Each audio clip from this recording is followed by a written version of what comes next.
है कि जेलम विच ਜਿਹੜਾ ਸਾਡਾ ਇਲਤਾਫ ਪਾਰਕ ਹੈ ਜਿਹੜਾ ਕਿ ਪਬਲਿਕ ਪਾਰਕ ਸੀ ਜਿਹੜਾ ਹਸਤਾਹਾਲੀ ਦਾ ਸ਼ਿਕਾਰ ਸੀ, लेकिन इस तो बाद इसकी ਰੈਨੋਵੇਸ਼ਨ ਦਾ ਕੰਮ शुरू किया गया। इस वक्त ਜਿਹੜਾ ਇਲਤਾਫ पार्क है एक खूबसूरत ते जदीद पार्क है ਜਿਹੜਾ जेलम विच जिसकी तामीरात का काम तेज़ी नाल जारी है। तो इस विच तमाम तर सहूलियात ने जड़ियाँ इस पार्क विच दित्तियां गईयां ने।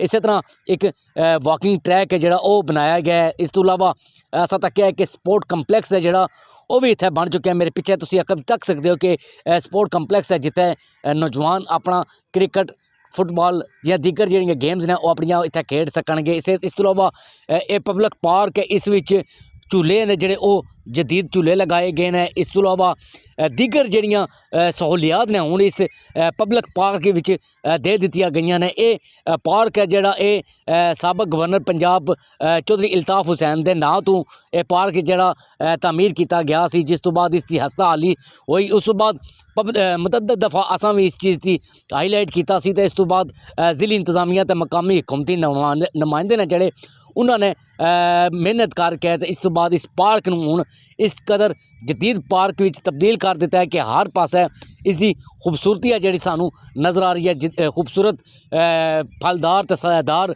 जिहड़े पौधे ने वो लगाए गए हैं। इस तरह जिहड़े आवाम वास्ते इस पब्लिक पार्क नूं बहुत जल्द जिहड़ा इसकी तामीरात ने जिहड़ियां वो मुकम्मल कर लिया जाणगियां ताकि जिहड़ी आवाम है जिहड़े महंगे प्राइवेट पार्कां विच जांदी है वो सरकारी पब्लिक पार्क विच आवेगी जिथे उन्हां नूं तमाम तर सहूलियात हर किस्म के झूले ने जिहड़े उन्हां नूं इत्थे लभ सकणगे ताकि जेलम दे शहरी ने जिहड़े वो भी बासानी तरीके नाल इत्थे इल्ताफ पार्क विच अपने जिहड़े इवेंट्स ने जिहड़े वो इंजॉय कर सकणगे ताकि जेलम दे शहरियां नूं सस्ती जिहड़ी तफरी है वो इस पब्लिक पार्क विच मुहैया होवेगी।